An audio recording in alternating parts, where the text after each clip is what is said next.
Assalamu alaikum, dear students.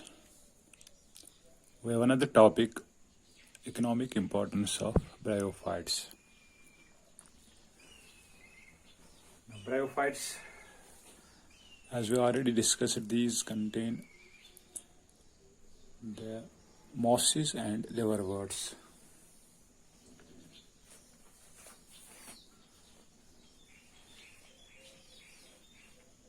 They say that mosses form, first one, the mosses जो हैं, they form mats over the surface of soil. Over the surface of soil, and thus they prevent soil erosion.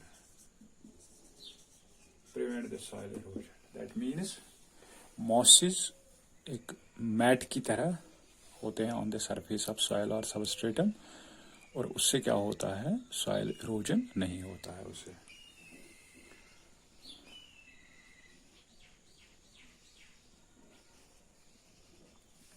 और दूसरा है जो mosses हैं along with the lichens. Mosses और लिचन्स और lichens आप कहेंगे. हाँ, तो ये मॉसेस और लाइकन्स जो हैं, they play an important role in the formation of soil.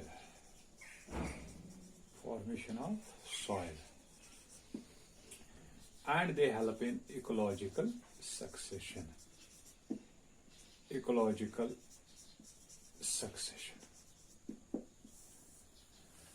तो लास्ट टाइम मैंने शायद आपको बताया था, फॉर्मेशन ऑफ सॉइल होती है व्हेन ऑर्गेनिक मैटर जो है, when it mixes with the soil particles, उससे सॉइल बनती है that can support the vegetation. तो सबसे पहले अगर कहीं पर कोई रॉक है या बैरन सॉइल है जहां पर कुछ वेजिटेशन नहीं है, वहां पर पहले आते हैं, in case of terrestrial habitat, वहां पर पहले लाइकन्स आते हैं, और ये कंसिडर की जाती है फर्स्ट कम्युनिटी. और उसके बाद जब ये लाइकन्स डेड हो जाते हैं, दे लीव सम ऑर्गेनिक मैटर, वहां पर कुछ ऑर्गेनिक मैटर इनकी वजह से जमा हो जाता है. और उसके बाद मॉसेस जो है, मॉसेस आते हैं. मॉसेस जो है नेक्स्ट कम्युनिटी बनाते हैं एट दैट साइट, उस जगह पर या किसी रॉक पर या कहीं पर बैरन सॉइल है या कहीं पर सैंड है. तो पहले लाइकन्स आते हैं. लाइकन्स जब डेड हो जाते हैं, दे लीव द ऑर्गेनिक मैटर, और उसके बाद ये सपोर्ट करते हैं स्पोर्स ऑफ मॉसेस को. तो मॉसेस के स्पोर्स फिर जर्मिनेट होते हैं, और उसके बाद जब थोड़ा सा ऑर्गेनिक मैटर और ऐड होता है, उसके बाद आते हैं फर्न्स फिर आते हैं, और उसके बाद और एक स्मॉल ग्रासेस आते हैं उसके बाद. तो ये सारे इस प्रोसेस को इकोलॉजी में बोलते हैं इकोलॉजिकल सक्सेशन या बायोटिक सक्सेशन. तो ये पहली कम्युनिटी जो है, इसको बोलते हैं पॉइनर कम्युनिटी. आप याद रखेंगे, ये 12th में आपने पढ़ना है डिटेल में. तो इसको बोलते हैं पॉइनर कम्युनिटी. और उनके बाद जो कम्युनिटीज आते हैं, दैट इज मॉसेस आते हैं, फर्न्स आते हैं, ग्रासेस, उसके बाद और एक श्रब्स या बुशेस आएंगे उसके बाद. तो इनको बोलते हैं ट्रांजिशनल कम्युनिटीज. उसके बाद लास्ट में जो कम्युनिटी वहां एस्टेब्लिश होगी after 100 years, after 200 years, after 1000 years, क्योंकि ये एक लॉन्ग प्रोसेस है, ये साल में नहीं होती है, ये इसको लगते हैं सैकड़ों हजारों साल लगते हैं. इट मे टेक hundreds और thousands of years. तो सबसे पहले लाइकन्स आते हैं, they may help in the formation of soil and ecological succession. उसके बाद पार्ट प्ले करते हैं मॉसेस और यू कैन से ब्रायोफाइट्स। तो यही हमने बेटा एक ही सेंटेंस में लिखना है, दैट लाइकन्स एंड मॉसेस जो हैं they play an important role in the formation of soil and ecological succession. उसके बाद नेक्स्ट वन है, there is a moss that is called as sphagnum. Sphagnum उसका, ये आप याद रखेंगे, सुफेगनम उसका नाम है। इसको कॉमनली बोलते हैं पीट मॉस। सुफेगनम और peat moss is the most important growing in acidic marshes. ये एसिडिक मार्शेस में ग्रो होता है, स्वैम्प्स में ग्रो होता है, etcetera. And its older and dead parts accumulate after year and year. Its older and dead parts जो हैं they accumulate, वो जमा हो जाते हैं year after year, and that becomes hard. जब ये जमा होता है सारा तब ये हार्ड बनता है, तब ये डार्क कलर्ड बनता है और ये कंपैक्ट बनता है, और उसको हम बोलते हैं दैट इज कॉल्ड एज पीट। उसको बोलते हैं पीट। Now you can say if it is dried or if it gets accumulated, it becomes hard, it is dark, it is compact, it is called as peat.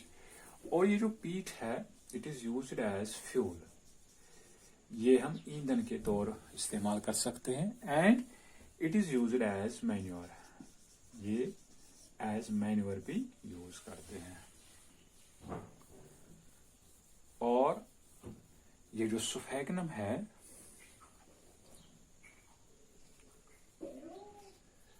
सुफेगनम जो है, these holds, सुफेगनम plant जो है, ये hold large amount of water, large quantities of water.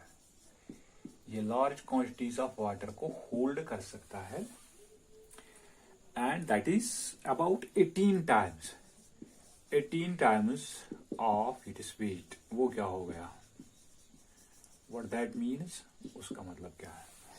Besides, इसको छोड़ के सुफेगनम plant जो है, it holds large amount of water in it, about 18 times of its weight. तो आपको ऐसे समझ में आएगा बेटा, if there is 1 kg of sphagnum, 1 kg of sphagnum, when it is put in water, जब इसको आप वाटर में डालेंगे, it can hold the water about 18 kgs। 1 kg sphagnum 18 kgs water जो है वो अपने पास रख सकता है।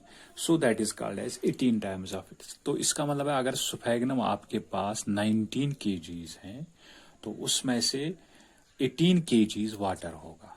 और उस वाटर से क्या होता है, and it is used in transportation. ये यूज होता है ट्रांसपोर्टेशन या ट्रांसपोर्ट ऑफ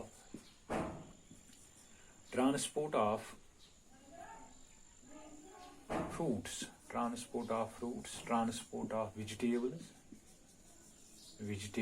वो क्या करते हैं, उससे वो फ्रेश रहते हैं, because it retains the moisture, क्योंकि ये मॉइस्चर को रिटेन करता है, और ये फ्रूट्स को फ्रेश रखता है और वेजिटेबल्स को फ्रेश रखता है।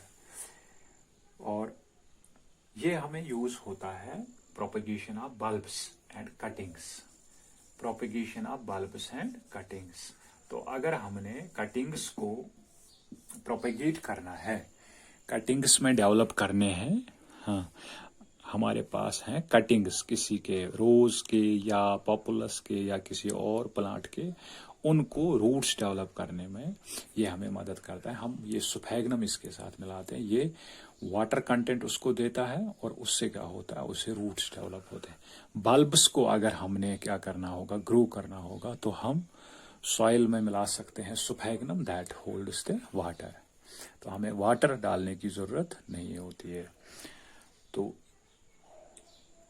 इसका मतलब है, जब ये सुफेगनम है, इस सुफेगनम में कैपेसिटी है that it can hold water, so it is used as transport of fruits and vegetable. आप जानते हैं वेजिटेबल्स या फ्रूट्स वो सूख जाते हैं, लेकिन अगर उनके साथ अगर उनके पास कंटेंट होगा, मॉइस्चर होगा कहीं से, तो वो मॉइस्चर इस स्फैग्नम उनको देता है ड्यूरिंग ट्रांसपोर्टेशन, और वो फ्रेश रहते हैं। And there are the liverworts and mosses जो हैं, liverworts and mosses like there is मार्कनशिया,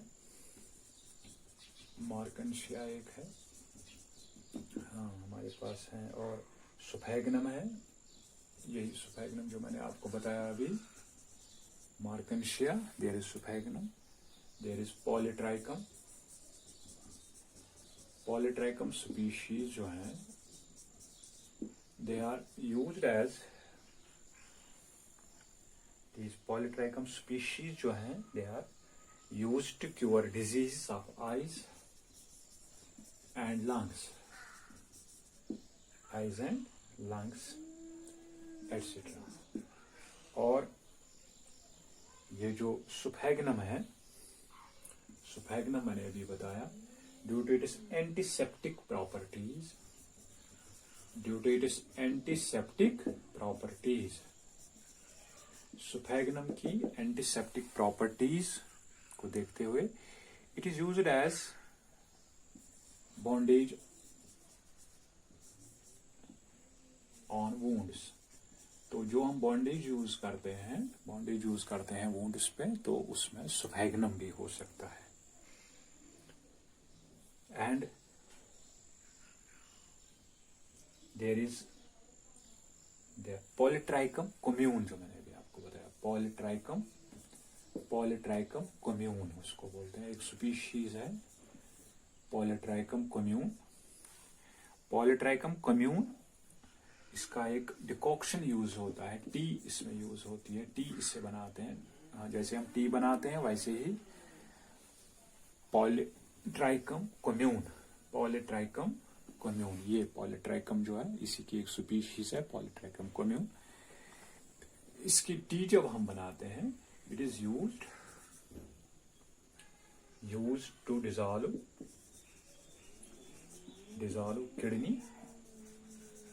kidney and gall stones, gall bladder stones को यूज किया जाता है इसका डिकॉक्शन या उसकी टी जैसे बनाते हैं पॉलीट्राइकम कम्यून से। एंड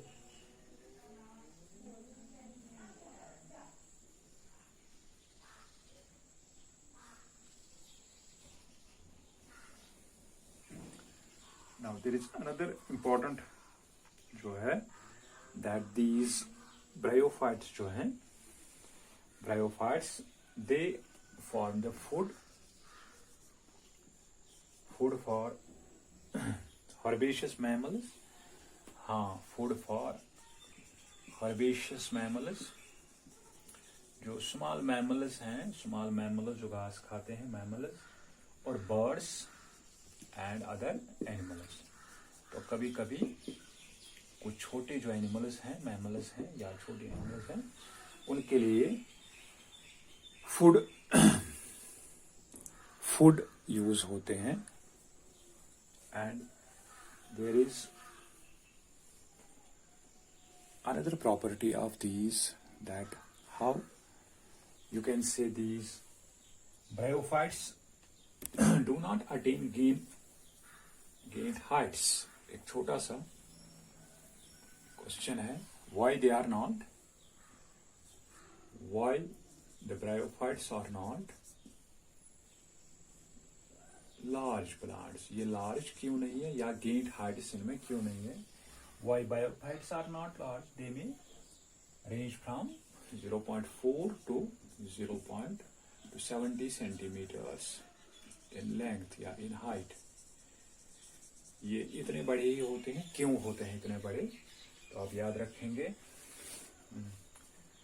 द रीजन जो है, इनके रूट्स एब्सेंट हैं, रूट्स आर एब्सेंट, इनके रूट्स एब्सेंट हैं। Number 2, vascular tissue is not present, vascular system जो है, वेस्क्यूलर टिश्यू जो है, दैट इज आल्सो एब्सेंट, ये भी एक रीजन है, they are not, they are very small. और तीसरा है क्यूटिकल जो होता है, cuticle is not present on the outer parts, हाँ ये भी एक रीजन है। और absence of mechanical tissue, absence of mechanical tissue, ये भी एक रीजन है इनका।